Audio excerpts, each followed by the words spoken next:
Before I get to Kevin, we'll have Kevin Keith, the director of the department, start. But before he comes up, I want to have Tony Messina with the city. Tony, if you could come up for a minute or two. Chairman McKenna, Chairman Denton, committee members, on behalf of the City of Columbia, I want to thank you for bringing your committee here today to hear about transportation needs. I bring greetings from Mayor Bob McDavid, the City Council, and City Manager Mike Mathis, who cannot be here. Now, speaking as a citizen, I can say I love being in a centrally located city like Columbia.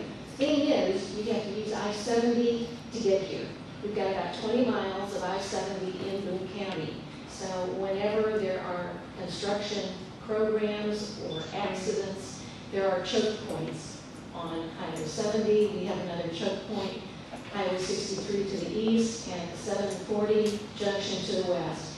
If we can improve those situations and improve our connectivity to the rest of the state, that would be a really big plus for this community. We also have public transit needs. And speaking again as a citizen, I think the best way to raise revenue is to make a strong case to taxpayers, because they've shown in the past that when you make a credible case, they'll believe you and they'll trust you to raise the revenue that's needed to make those improvements. If you need anything from me or the city, please feel free to contact me. Thank you again for coming. Thank you, Kevin. Kevin, would you like to start us off today? Kevin Keith. Kevin is the director of Missouri Department of Transportation. Senator, I'd be honored to start us off today. And the committee's probably bored with hearing this because I've done this every time we've done. But it was a little presentation I gave to them as they were getting themselves organized, and they thought it would probably be good really for you to hear it.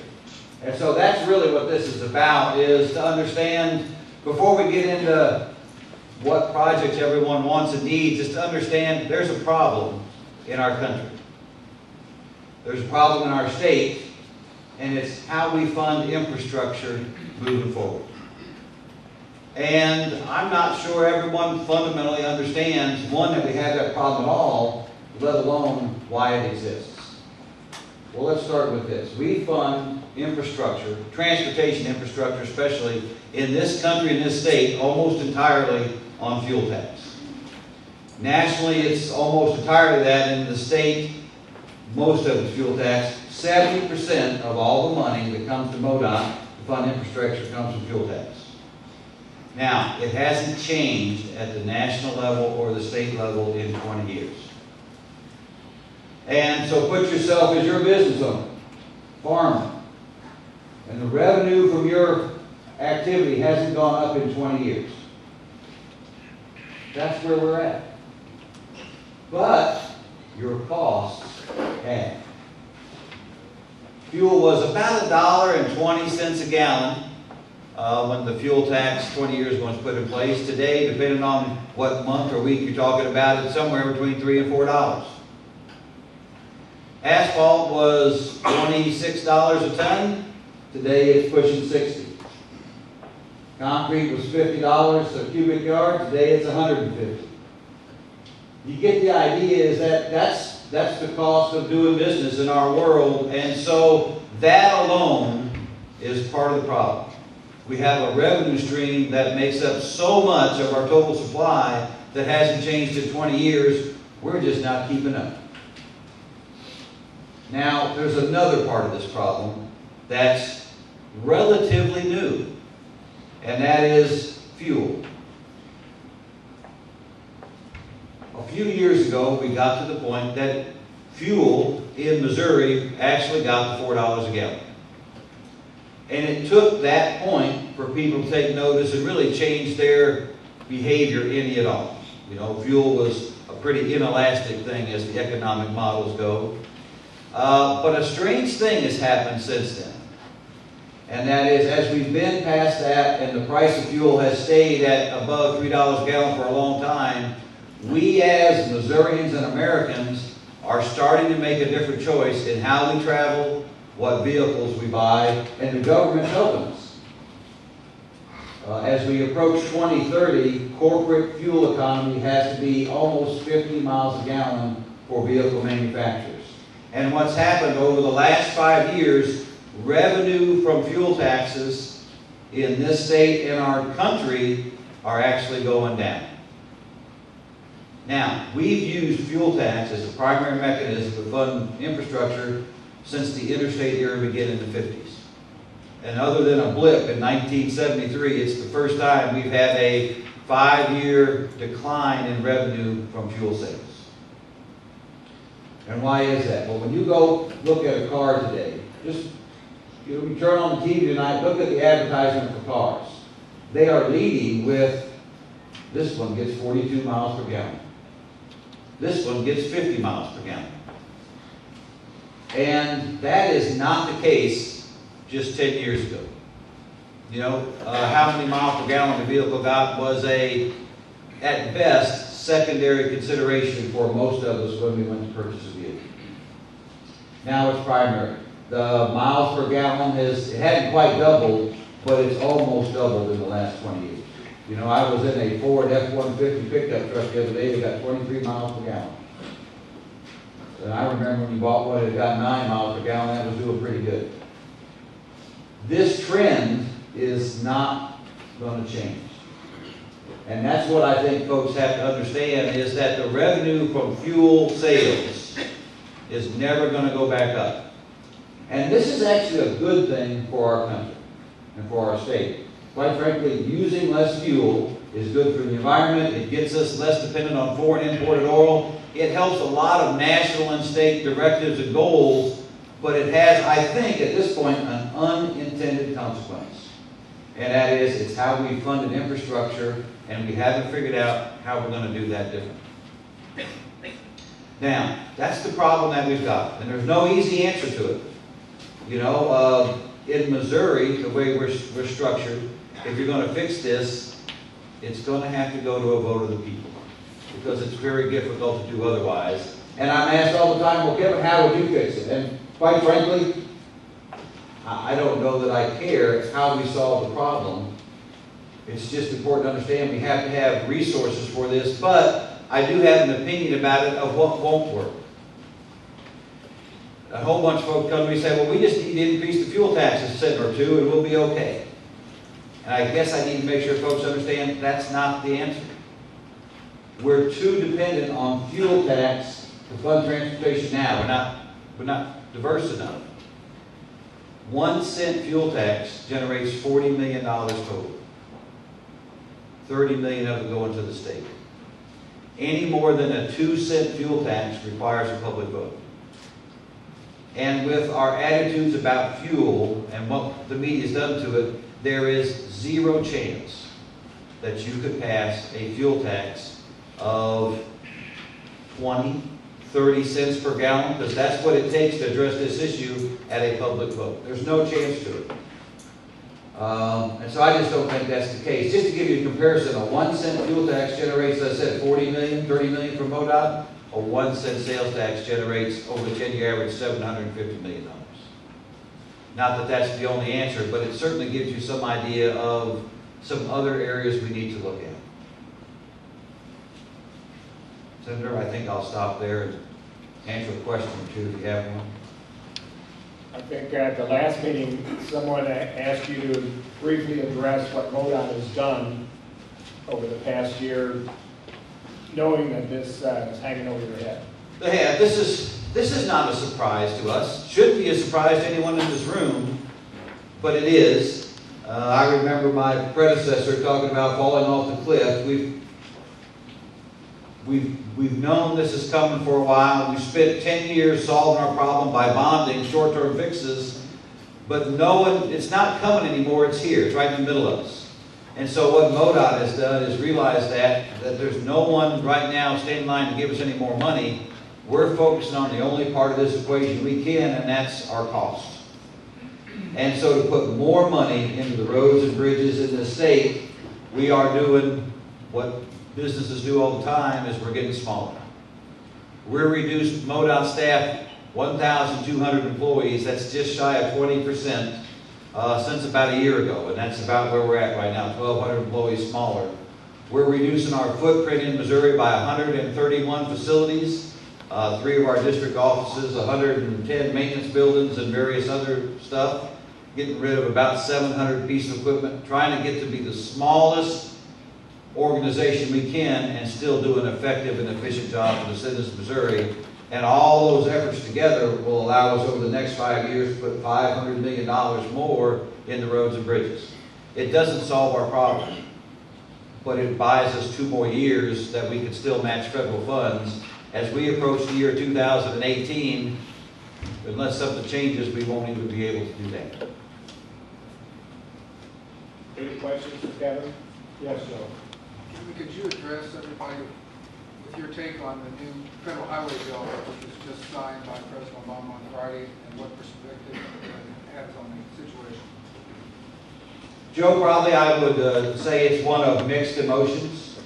It's better than what we had operating on 9 short-term extensions over the last 18 months, 24 months. But it doesn't solve the problem. In fact, it doesn't even address the problem of how we fund infrastructure moving forward. It is a 2.5-year bill that extends existing federal funding currently and gives us some security, which is a good thing, through September of 2014.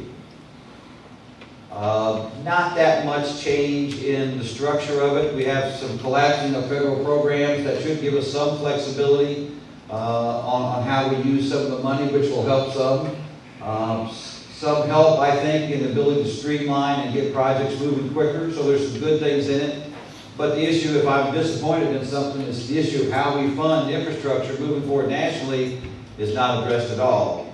In fact, the trust fund is insolvent next year. The revenue going into the trust fund cannot sustain the current level of investment. And so how are we fixing that? We're moving general revenue into the trust fund because we won't address how we fund infrastructure long term. So it's kind of a mixed bag. Now it's just out. I got the 5-inch thick bill on my desk, which is, I'm trying to read it, but it's hard. And so we'll have some more detail of that in a few weeks, and I'm sure there's a surprise or 2 in there for us. Any other questions for Kevin? Rob? As we talk about a new revenue source, or when we come up with a new revenue source in Missouri that the voters would support, how open would MoDOT be or to the potential of kind of developing maybe a priority list or a promises list and a time frame for delivering those promises to get that new revenue? Is that an option?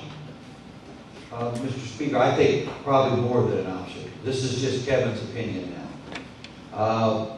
But I think if you're going to get Missourians to pay more money, you need to tell them what they're buying. And I think we absolutely need to be prepared to put together a list of those priorities, what we think we need to invest those resources in, be it a new road or a transit system, whatever those things are, and be willing to be upfront about, now folks, here's what we'll do over X period of time. Now, we can't do that for 20 years. We can't do that for 30 years, but we can probably do that for 5 to 10 years. And so I think we take that first bite and say, absolutely, here's what we need to do. And I think it's necessary, and we're prepared to do that. In fact, we're starting some of the efforts, not on a specific list type of a funding source, just to update the long-term needs of the state now. And that's why we videotape your effort. Everyone who talks about a project here, we're capturing that as need, and we'll use it as we update our long-range plan. Any other questions? Thank you, Kevin. Thank you. Next speaker is the district engineer for MoDOT, Dave Sylvester. Welcome, Dave. Thank you. Appreciate it. Thank you, Senator. Thank you, Speaker. I want to echo Tony's comments earlier where she welcomed you to the City of Columbia. I want to do so also. And on behalf of MoDOT, I want to welcome you to the Central District of Missouri, one of our 7 districts in the state. This is number 5, as I understood, number 5 for you, with 2 more to go. So this is, I'm going to go on through this. You're going to hear a number of speakers today that are going to have lots of needs to talk about.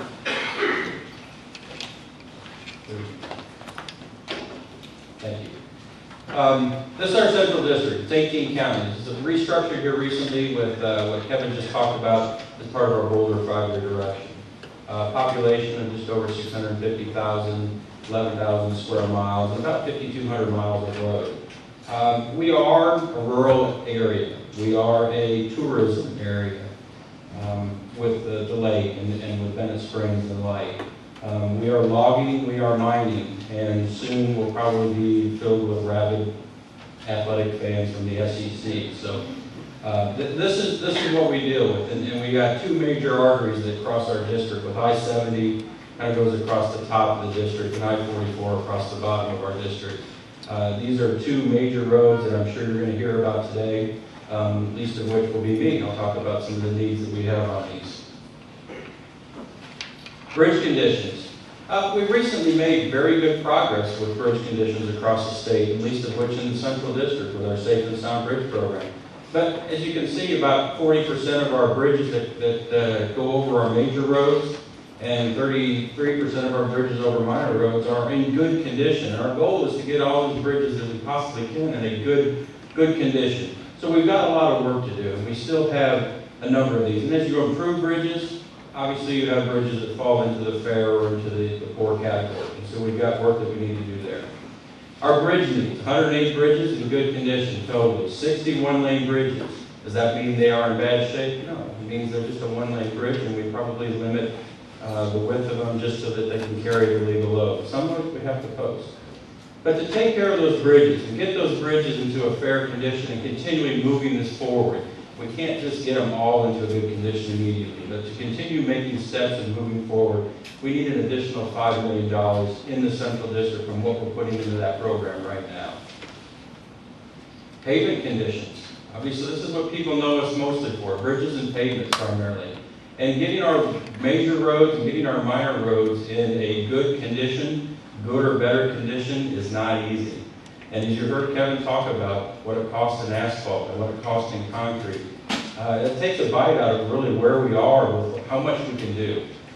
So getting our 5,236 miles and just trying to tackle those major roads, because those are the roads that carry the bulk of the traffic that we have, the I-70s and 44s, the US 63s and 50s and 54s in this district. They carry the bulk of the traffic, and we've got those in a pretty good shape. Keeping them there, that's our challenge. And then improving those minor roads is no small task, and that's the bulk of the roads, as you can see in our district, 2,970 some miles out of 3,900 that need to be improved. So moving forward with costs for what we're putting in minor roads now and what we're putting in major roads, we need an additional $7 million in moving those roads forward from just where we are right now and taking care of what we got, just the minor roads. And those are the roads that I can go anywhere, and you guys can go anywhere and show up, and these are the things that people probably talk to you about the most are their local road, their road in front of their house, and that's a lot of times these minor roads. The major roads, and continuing to keep those in that 86%, and keeping those at a level that's traversable for the bulk of our traffic, we need an additional $12 million.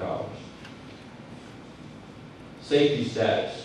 You know, this is a year where we've been blessed, in the past years I should say, we've been blessed with decreasing fatalities as a state. And we're very proud of that for the work that we do with safety improvements, with rumble stripes, with brighter signs, with wider stripes, with intersection improvements.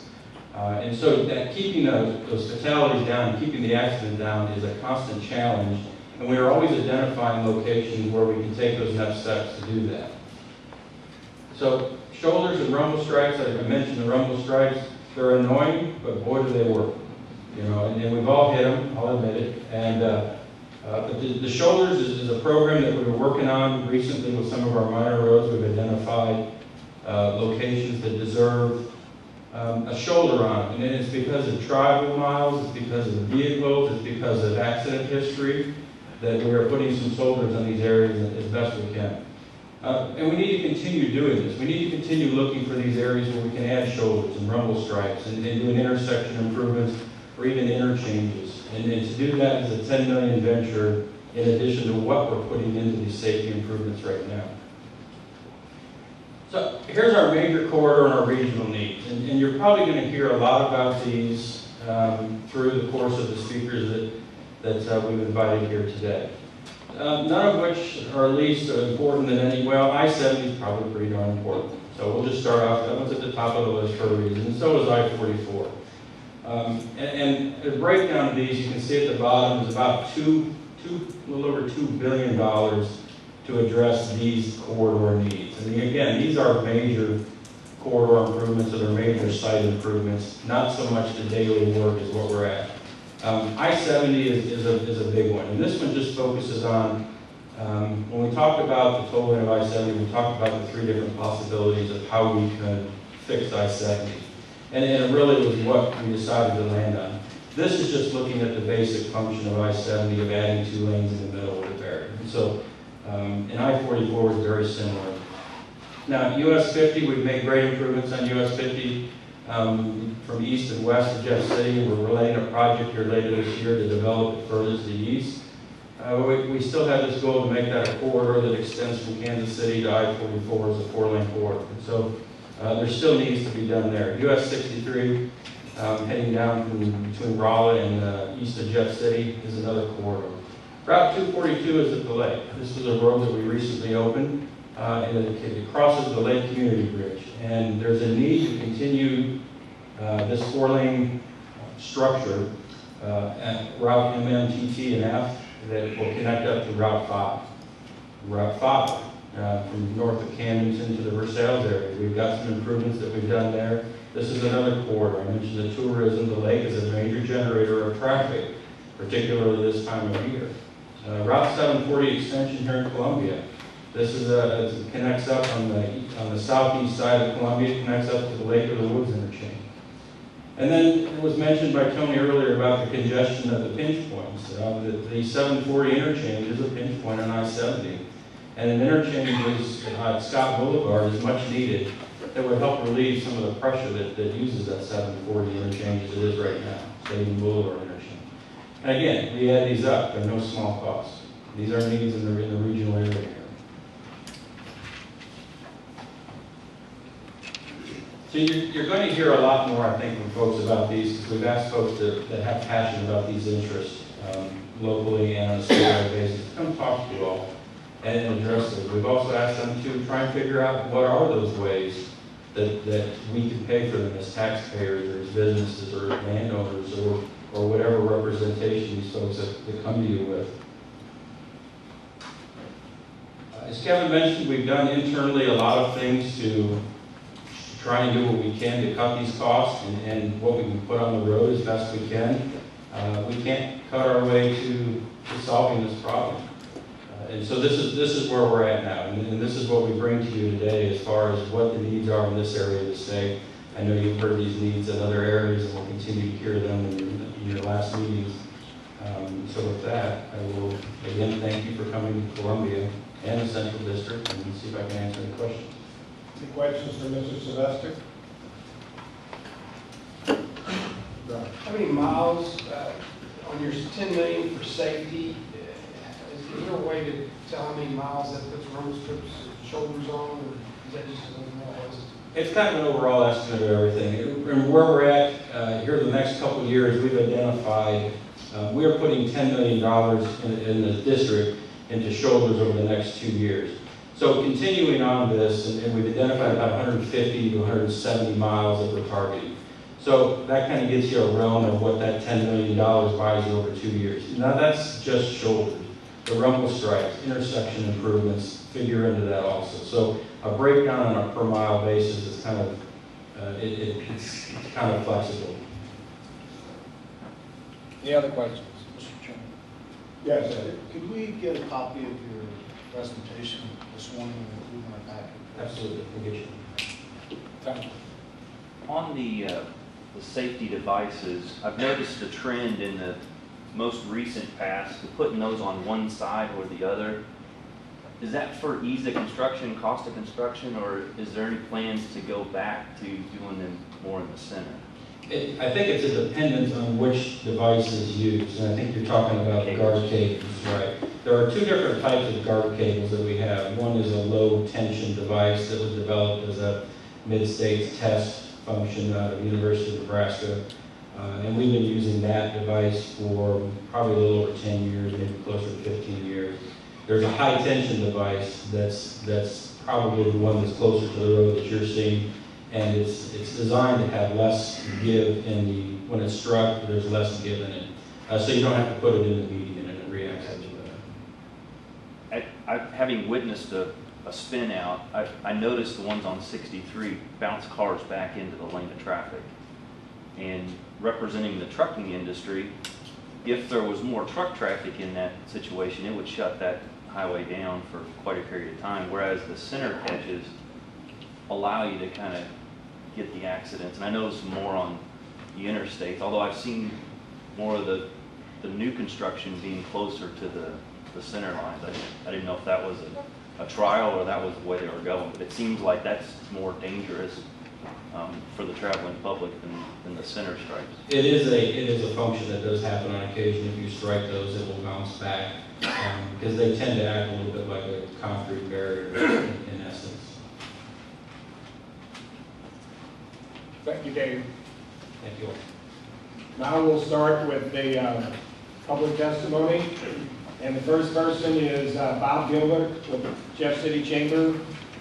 And so I keep you kind of in line. After Bob will be John Butts with the City of Raleigh. Welcome, Mr. Gilbert. Thank you, Mr. McKenna. Thank you, everyone, for hearing my testimony. I'm here on behalf of the Jefferson City Area Chamber of Commerce. I'm our Chamber's Transportation Chairman, our Transportation Committee. I'm also a professional engineer and have been in the field of transportation for about 15 years. After graduating from, I have to say, my alma mater is the zoo, so I'm glad to be presenting in my college town. I think you have with you a one-page handout that our chamber prepared that I'll be speaking from. Obviously, the needs across the state are huge, and just a couple things that we want to mention are very large and futuristic. I'm not going to focus on anything in terms of lanes here or there that we need. Those are obviously part of the district's needs. Start the clock, please. Kind of nervous about You must go. Are you going to go a long time? I'm actually really glad he said that because I'm going to need some of the time, I believe. Instead of mentioning some of the very specific smaller projects, I want to mention a couple of things that are more grand or more visionary from a longer-term perspective in transportation in Jefferson City. The first one is Jefferson City's multimodal potential, the second being the US 50 partnership that I'll speak about in a minute. The first one really ties very well to the Chamber of Commerce and the issues that we face in the Chamber. Not having interstate access in Jefferson City, being one of only 5 national or state capitals in the nation, prevents us from certain economic development opportunity. We, like many communities that don't have interstates, are off the list automatically. We do believe, though, we do have 2 other interstates, and one's called the Union Pacific Railroad and the Missouri River. We believe that our city has that multimodal potential, being located again at the intersection of the Missouri River, U.S. Highways 54, 63, and 50, and of course the Union Pacific Railroad that I mentioned just a minute ago. The Union Pacific Railroad actually splits to divided tracks just west of Jefferson City at Cole Junction, which is just off the map, I believe, that you may have there in front of you. So we believe we're in a good geographic position, given some of the Panama Canal discussions and the future of more barge transportation coming up in the middle of the United States. So we wanted to mention that as something that we do see in our future as it relates to ports, rail, and highway transportation. Again, trying to get us the interstate classification that we need to attract the kind of industry and businesses that our chamber would like to have come to our town. Second thing I want to mention is, again, kind of a bigger picture thing, is the US 50 partnership. This is something that has been discussed in years past. In 2007, the Jefferson City Area Chamber of Commerce led a coalition of partners from across the middle part of the state along US 50 from Sedalia to Union. And along that corridor, there are 4 lanes west of Sedalia to Kansas City, 4 lanes from Union to St. Louis, and there's 4 lanes currently from California, Missouri to approximately Lynn, or after this year, the construction of 4 lanes will go almost to the city of Lynn. That leaves a couple of gaps, a 2-lane highway that make it very unattractive for passengers and trucks, of course, to make that path. That study in 2007 revealed many different things. A couple of them are listed on your paper that you have with you. The net economic benefit to the state, $7 billion over 10 years. And one of the reasons for doing this study in the first place was to look at making a substantial traffic pressure relief from I-70. This was at the time when the truck-only lanes and the studying was going on with I-70, and we believe, again, in Jefferson City, that US 50 is a great pressure relief corridor paralleling I-70 when that construction would occur. And would like to bring that one up again, that an investment in US 50 first, before I-70 construction would occur, would be a wise decision for the state and build the economy on that route as well. And in addition to some of the safety benefits, I see my time's running out, so I better get to the question at hand. And being the first speaker, I kind of wish I had a home run, but I don't have the answer either. I hope maybe I can bunt or maybe make a sacrifice fly for some of those in the audience. We obviously have been watching with interest the discussion that's been going on around the state. And at this point, our transportation committee met to discuss, what would we propose in this meeting. And what we wanted to share with you and come to this meeting with is that tolling and sales tax are both palatable to our chamber and to our transportation committee, or any combination thereof of those 2 mechanisms, and that we stand ready to support those. Obviously, the devil's in the details, when it comes to how to fund this. And as Director Keith mentioned, the gas tax is obviously having its issues with the future of our transportation industry and the vehicle miles. But I would say too that currently that is the mechanism, and it is in place and has some short-term abilities to help us with some of the funding gap. Very small amount of time, but in a matter of combination of that with tolling and sales tax, we think those are palatable. You make you feel uncomfortable with necklace on? No, I'm all right with that.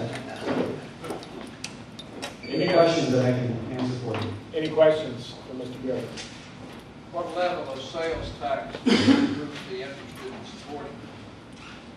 I'm sorry, say it again, I didn't hear. What level of sales tax, what percent of sales tax would your group be interested in supporting? Good question. I can't speak for everyone. Obviously, myself, I don't see the 1 cent sales tax as being unpalatable for me. But obviously, I'm just one citizen out here. I look at it and I think, 20 years has gone by with no increase in our revenue. It's a sad state of affairs if that's the case. So I think I'm up to 1% myself. Would you have a sunset on that after a period of time, 10 years, 15 years, or do you set it wrong? Well, again, I don't know that I have the answers, but in terms of the gas tax being an available mechanism today, I have wondered in the last few weeks as we've been thinking and preparing about this as a committee about the gas tax changing now while it can and being a mechanism and then phasing out over time. But I think obviously, like Director Key said, the state and the Missourians have to know, what are they buying for that, and if they see a plan in place that has years to it and transitions of fuel tax moving to sales tax, I think makes it much more palatable. Any other questions? Yeah, you mentioned toll roads. Looking at the proposal was somewhat controversial on I-70 this year. You got Highway 50 turning that into a major interstate. Do you think Jefferson City folks will be open to a toll road to make that happen? I don't know. We haven't discussed that as an option for US 50. Obviously, the discussion has been about I-70 and 44, but I think we'd be willing to talk about it. Thank you very much, Mr. Jones. Thank you. With the city of Rolla, John Butts, and after John comes Pat Kreiderman with Ameren UE.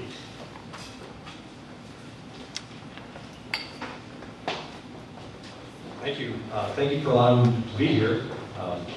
Very pleased to have this kind of dialogue throughout the state. And, we're represented so well by Randy Burke, our representative commissioner. So good morning, Randy. It's a little dangerous for the city administrator to ask to give some opinions because, quite frankly, I work with 20,000 residents and 12 council members, all with very different opinions on these kind of issues. But I can talk a little about in some generalities, and I'll talk a little bit about my personal opinions on the funding mechanism. You're going to hear several people talk, I think, today about improvements in needed projects and whatnot. And there's some wonderful processes in place through MoDOT with the Transportation Advisory Councils. Our Merrimack Regional Planning Commission does an excellent job communicating that. And so I'm going to really defer more to those folks to talk about priorities in our area. Things like Highway 63, improvements on surface roads, fifth interchange. Those are really very micro in scale. I know your mission is much more macro than that. I do want to thank the Highway Commission because I do think the department took some really bold steps on their 5-year plan of cuts. I know that was painful. It's been painful for Missouri cities and counties now going through many of those same kind of cuts. But quite frankly, Missourians, at least in our area, definitely want to know that we feel their pain. And so MoDOT's efforts on downsizing, right-sizing, investing back into the pavement and concrete, I think is going to prove some real dividends in the long run. I also want to thank MoDOT because we have had wonderful partnerships in the city of Rolla for many, many years. The last 10, I would say in particular, it's been much more partnership. I think MoDOT's realized that they are in some dire straits. Cities and counties have also recognized the problem. And we very much look for projects and solutions jointly in Rolla and Phelps County, and we very much thank them for all of that. Again, when you start talking about funding and needs, lots of different opinions. The most polarizing to me, for whatever reason, is the toll road issue. Personally, I would support a toll road, but as I polled city council members, they were absolutely split. When I talked with folks about it, many of whom very rarely would use I-44 or 70 to any great degree, really dislike the idea of toll roads. And so that's going to have to be a public relations campaign that smarter people than certainly myself could address.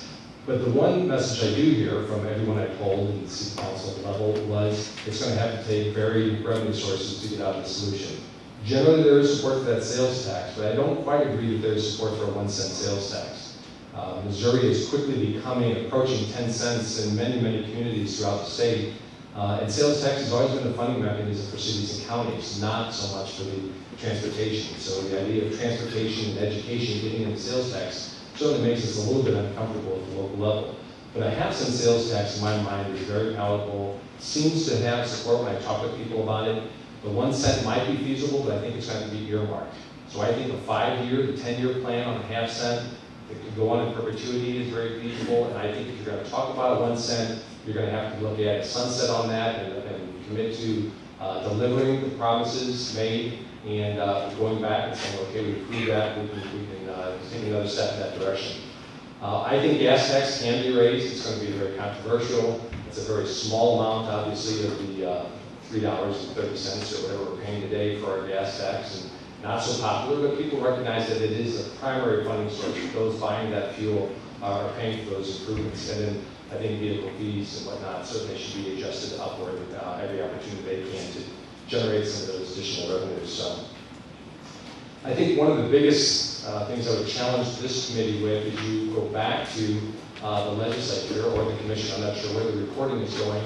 I think all of this is for naught if there is not better dialogue and cooperation between the legislature and the commission. And I'm just talking as a citizen, getting vibes when I hear people talk about it.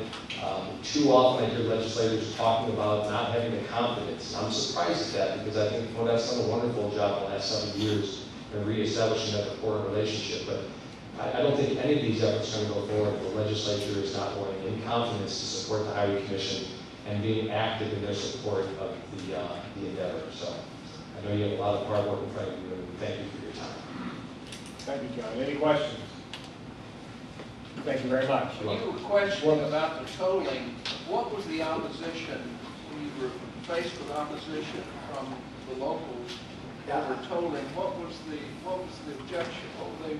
Maybe it's new, I don't know. As we travel around the country, we pay tolls, and as frequently as I use them, I don't have much hesitancy with it. But there's just something about that new source. And it's not universal, I mean, it's split. Some people think it's the #1 option for us, the other ones think don't even put it on the table. It's just a polarizing issue, and I don't have a good feel for it. It's new in Missouri, and you know how conservative we are, and new is scarier than perhaps increasing something that's already out there.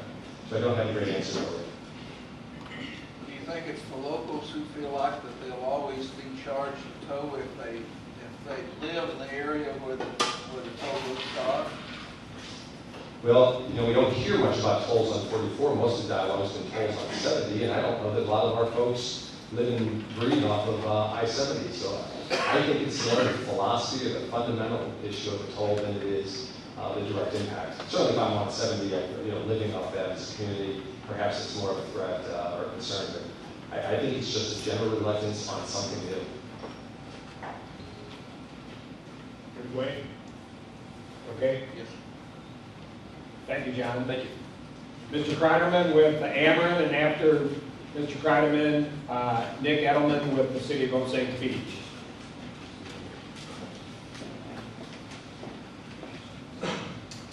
Good afternoon. Thank you for having me here. My name is Pat Kreiderman. I'm an assistant manager in nuclear generation development out at the California Energy Center. And the project I wanted to talk to you about is future development of small modular reactors at Callaway. I don't know if you're aware, but Department of Energy earlier this year announced a funding opportunity for reactor vendors to submit an application for matching funds to design and license small modular reactors that are U.S. built and U.S. designed for the nuclear industry. Ameren, Missouri has teamed up with Westinghouse Electric to apply for that grant money to license and design nuclear reactors at Callaway. One of the primary goals of the DOE's funding opportunity was to make the U.S. a strong competitor for nuclear reactors throughout the world. A lot of developing countries, small nations, island countries are looking for some way to power their islands and their country, and they're looking at nuclear. And we are in competition with many different nations, not just the United States. Russia is actively pursuing small modular reactors. Korea is actively pursuing small modular reactors. Japan, there's a few other, France. They're all in this competition, but a U.S. design with Nuclear Regulatory Commission, U.S. Nuclear Regulatory Commission approval is the gold standard for reactors. That's what these countries want. They want something that's licensed in the United States by the Nuclear Regulatory Commission. So we've teamed up with Ameren with Westinghouse to start developing these small modular reactors. If we win that DOE grant, which is due sometime in September, we plan on submitting a combined license for up to 5 reactors out at the Callaway site. Okay, so what does this mean, you know, for the state of Missouri? To be a first mover on a small modular reactor, there has to be some benefits to the state in order for us to move forward. Because the first reactors are going to be somewhat more expensive than the subsequent reactors. So there's got to be some benefit to the state. Westinghouse has committed to putting the manufacturing facilities for these components right here in the state of Missouri. We've been talking to a number of vendors right here in the state. These units would be fabricated right here in the state of Missouri and shipped all over the world. Westinghouse's initial studies show that up to 300 reactors could be shipped worldwide from this effort. So there's a lot of jobs to be had if we have the transportation structure in place in order for us to ship these modules. They're all going to be small enough that they can be put on a truck, shipped to the site, and assembled right there in the site. So that's what it means to us statewide, is we have to have a good transportation structure in place in order to ship these things worldwide and throughout the United States. Second thing that we have to deal with is the site itself. The roads to Callaway Energy Center, if you've ever been out there, are marginal at best. When we built Callaway 1, we had a railroad system. Then Katy Craig was there, the Katy line was there. That's now state park, so the rail system is not available to us. All of this stuff is going to have to come in via road to the site to be built. That's a lot of heavy equipment, a lot of wear and tear on our state highway system in order to get these facilities to the site. So we do have that issue. See, I'm running out of time here real quick. So as far as funding is concerned, I can't speak for Ameren. I don't think Ameren has a particular issue one way or another, but personally, I would support an increased gas tanks. I would also support a sales tax. In another lifetime, I was part of the Cole County sales tax initiative 25 years ago when we set up a sales tax in Cole County to upgrade their road systems. We put a sunset clause on that sales tax, 5 year. We submitted a 5-year plan, and the voters approved that 5-year plan 25 years ago, and they've approved it every 5 years since that time, because they keep showing what they've done, what progress they've made. If you drive through the roads of Cole County right now, you'll find very, very few gravel roads left. Almost everything's been paved. It's a very good system there. So I think sunset clause is something that you want to look at. Also, as far as toll roads are concerned, I think personally I would support toll roads on 70 and 44 as long as they weren't funding the entire project. I think that becomes cost prohibitive to many individuals to pay that kind of money to get back and forth. But we can tap into some of the people that are driving through our state right now that may not be buying any gasoline, may not be stopping at all. We're just going through. You could pick up at least maybe the maintenance under a toll road. So, questions? Thank you. Any questions for Mr. Garderman? Thank you, sir. Nice job. Good luck to you, too. Really quick. Good luck to you. Good luck to you. Yeah, thanks. Yeah. Mr. Reynolds with the city of Osage, and then after him, the city of Boonville has 2 speakers, Megan Guire and Earl Tissendorf.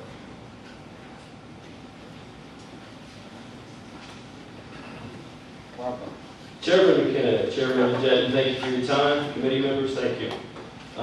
One of the questions I started asking myself before this was, why is transportation important to me? Well, one of the first things that I looked at was economic development. Recently, MoDOT has finished the Route 54 Expressway project in Osage Beach. And when this project was finished, there was multiple acres of land that it now has the ability to develop. But one of the other things that has the ability is infrastructure improvements. Now, a natural gas company recently came to city staff and said, we would like to build natural gas lines in your community. Well, the first thing that city staff was asked was, why now? Why build natural gas in Osage Beach, Missouri, and elect the Ozarks now? Well, the answer that we received was, we have recently obtained financing for this project. And the answer that the financing company looked at was that this area is primed for growth with the Route 54 Expressway project. Now, do I think natural gas would still be coming to Osage Beach without the 54 project? Possibly, but I do think the Route 54 Expressway project has helped the city realize its potential of natural gas. Secondly, vehicular transportation is not the only mode of transportation that we're interested in. Recently, the city of Osage Beach had a public forum to ask its citizens, what would you like us to do to improve your city? And the answer we got majorly was sidewalk improvements. We want to see additional sidewalk improvements in the city of Osage Beach. Now, the city of Osage Beach is only approximately 51 years old, so when the nature of this type of project was like, wow, this is going to be an undertaking for us. Well, one of the things that we realized was, how do you fund sidewalk improvements within the city? Without the federal and or state funds available to fund these projects, we may not have realized the 2 or 3 projects that we've recently constructed within Osage Beach. We recently got a sidewalk project finished with pedestrian crosswalks at signalized intersections, and one of the things we noticed was that a family of 4 can actually travel from a hotel to a local frozen custard shop safely. Okay? Now the big question that I ask myself on this is, how do you fund these improvements? How do you fund the transportation improvements that are needed across the state of Missouri? Well, one of the things that I looked at, and Director Keith said today, was diversity. The city of Osage Beach currently has a water and sewer system. The water and sewer system is funded by 2 sources. It's not funded just on user fees. It is also funded by a capital improvement sales tax to subsidize those rates. Why don't we look at transportation the same? I don't think we need to just rely solely on the gas tax. I think looking at a sales tax and possible toll roads on I-70 and I-44 is a good solution. I recently traveled to Abilene, Kansas to see my niece graduate from high school in Chapman, Kansas, realizing also at the same time visiting my great nephew, which I didn't think I was old enough to be having a great nephew, but I do have one. And while there I drove on the toll road from Kansas City to Topeka, Kansas. Did I mind paying the toll road? No, I understood the reason for the toll road, and my suspension appreciated it also. With that being the case, I think we need to look at diversity in terms of our revenue sources, so we do not solely rely on one revenue source to have all of our eggs. Questions? Any questions for Mr. Edelman? Good job, thank you, sir. Thank you. Megan McGuire and Earl Tessendorf. Earl Tessendorf, yeah. Megan is here, but she will not speak. And after you will come Stephen Berger with Berger Smokehouse. Mr. Chairman, and the committee members, thank you for the opportunity. And first off, the department and commission should be complimented for the steps they've taken over the last couple of years to cut upwards of $500 million from their operations and reassign that to other activities. I think that's a significant step and accrues you a lot of credibility. So I guess the question is, from there, where do we go from here as a state and as the citizens of the state? I tried to give that some thought. Again, I think there are also several pieces to that pie, and I guess I hark back some to my time in local government with water and sewer rate methodology. There's more detail than you really want to know about that, but in the application here, I think it's important to consider that there's 2 parts to most rates. One part is sort of the fixed charge, or customer charge, or readiness to serve charge. Those have to do with things like reading your meter. Doesn't matter how much water you use, costs are the same to read somebody's meter. So I think those same things can apply to the state system in terms of whether you use the road once a week or multiple times every day. Likewise, having the capacity behind you to expect the department will have the snow cleared the next day after the snow. Those are capacity charges that need to be approved. I think the driver's license and vehicle license fees address that. They're sort of a fixed charge. I looked at mine, a 3-year driver's license, $22.50. We have a middle-of-the-road vehicle, $28 a year for vehicle license. Your fact sheet said those bring in about a $10 increase brings in about $42 million. I think you could easily double those and still have quite reasonable rates, and that would bring in $100 million a year in my calculations. The second part of it, of course, is the traditional user charge. The more you use it, the more you have to pay, which the gas tax traditionally filled. That has lost its efficacy. I looked at some of the literature. I thought some of the comments on VMT, vehicle mileage testing, were interesting. I think it's hard to deny that you could pay some amount for the amount of miles you drive. I think that's reasonable. It's new, so you may have some issues with that. There's some implementation issues in terms of privacy and some of those sorts of things that need to be addressed. But I think it's a useful idea to explore. The gas tax, if you're unable to move away from that, obviously obviously you need to come up with some method to index it so that they can react it to the real world. There's probably no perfect method with these. If you want to sort of abandon the user charge or complement it with the sales tax, again, that's a fairly crowded field these days, a crowded space, but it's probably still applicable, and with the major attraction, it brings in a significant amount of money. One other comment, I guess, is in terms of the size of your system, the number of miles and the number of bridges in your system. And when I say this, I'm probably speaking for myself, but I think if you were able to accomplish some significant increase in the fees, as you know, localities get a chunk of that also. So you might be able to negotiate with them to take a piece of your system and take over the maintenance of it. If they also got the increase in the fees at the time, they were not going to be an unfunded liability.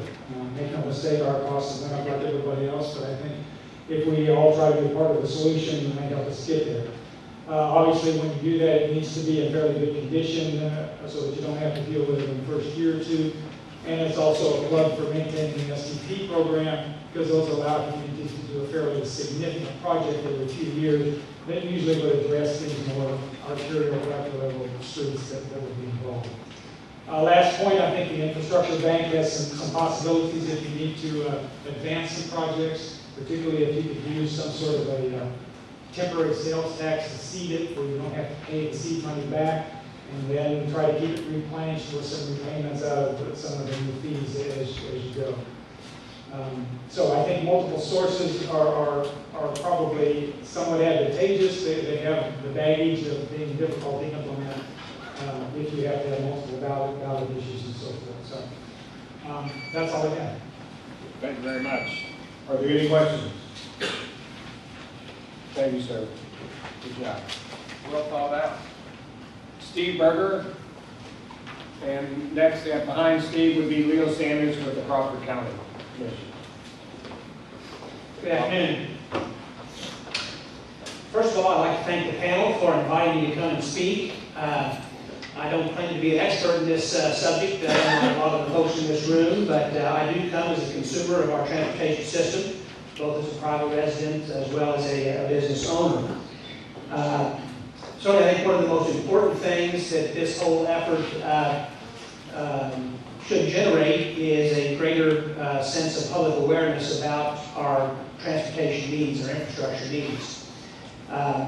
I don't think it's been mentioned yet, but I think in that regard we need to thank the press for being here, our newspaper and our television press, because this message needs to leave the echo chamber of rooms like this and become well known throughout the state in order to be able to pass some of the tax initiatives that have been mentioned already this evening, or this afternoon. The challenge is a little like with us with food safety. We can talk about all the things we're doing with food safety, and it gets a big yawn because everybody expects when they go in and buy their food products at the store that it's automatically going to be safe. The same as when we travel on our roads, we expect that the bridges aren't going to fall in and the roads aren't going to be a chrome mess. We just assume that somebody's going to be taking care of us in these regards. So I think this is the public relations effort that needs to take place to bring this to the awareness of the public that this money doesn't fall out of the sky, and that we're going to need to consider our transportation infrastructure as a significant statewide initiative. I think it certainly would start with the governor and needs to work its way right through our legislature so that there's an understanding that we have a unique advantage in Missouri with the location that we have, and we should invest in that advantage. In terms of funding, there's certainly, I'm not going to go through any redundant list of the things that we've already talked about, other than to say that it obviously is going to take some combination of a lot of things that are already mentioned. Thank you very much. Thank you, Mr. Berger. Are there any questions? Quick question. Yes. You think the public's ready to vote for a tax increase or revenue increase for transportation? Given, it depends what's in it and how big it is and everything, but you think the public's ready to do that? I think it will depend a little bit on how well it gets communicated throughout the state and what vehicles that this panel, I think, puts out there in front of the folks. A lot of it depends a little, I mean, what's the appetite might be different after the Supreme Court's ruling on the federal, healthcare situation.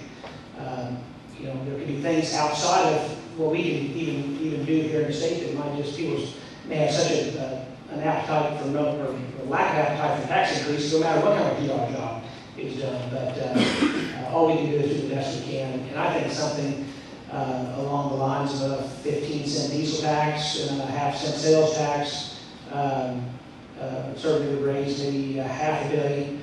That might get us halfway to where we would like to be. And then some of the other things, the tolling, hopefully some general revenue and some other things might come along as well.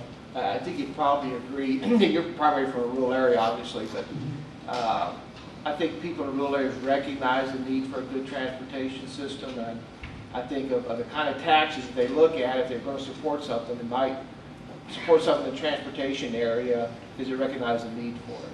Well, I think so. I think the short and long-term benefits can, I think, be easily communicated. And the question becomes, how we get it funded. I think properly done, sure, I think that they will be. Thank you, sir. Next, Leo Sanders with Crawford County. And after Leo is Bart Corman, representative.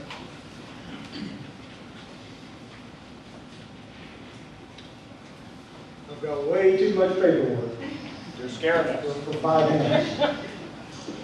First of all, thank you for allowing me to be here this afternoon. I really feel it's an honor. I'd like to give you a brief overview of Crawford County real quick. Crawford County consists of approximately 743 square miles within its boundaries. Population of Crawford County is 24,800 people. We have 4 cities and 1 village in Crawford County. 65% of our industry in Crawford County lies within the I-44 corridor. And we have several developed industrial parks, 2 of which is in Cuba, 1 of which is in the process of being ready to go. 1 is in Bourbon, and we have an industrial area in Stillville.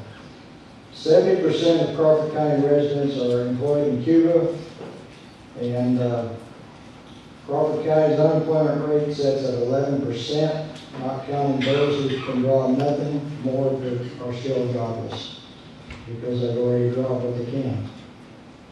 Crawford County is blessed with abundant rivers and streams with over 16 plus canoe outfitters within the county. Crawford County has a Cuba Development Group, which works not only with the task of getting new business in Cuba and the entire county, but keeping the older ones as well. Crawford County has an enhanced enterprise zone working to help new business that qualify those businesses by providing property tax abatement and other helps. Now, I said all that to say that I'm not here to knock MoDOT in any way.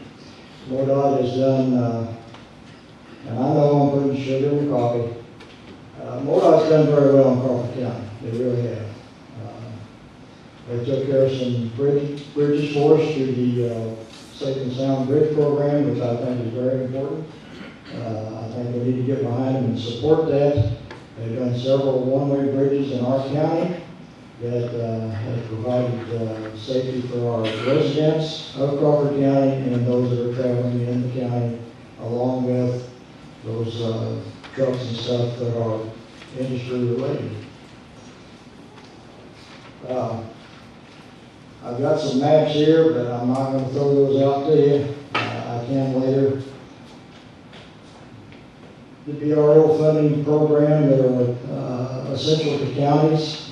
We may be using some of that later on ourselves. We've got a 100-plus-year-old bridge. There's a county bridge that BRO funding is certainly going to be important to us to help get that taken down if that's what has to happen.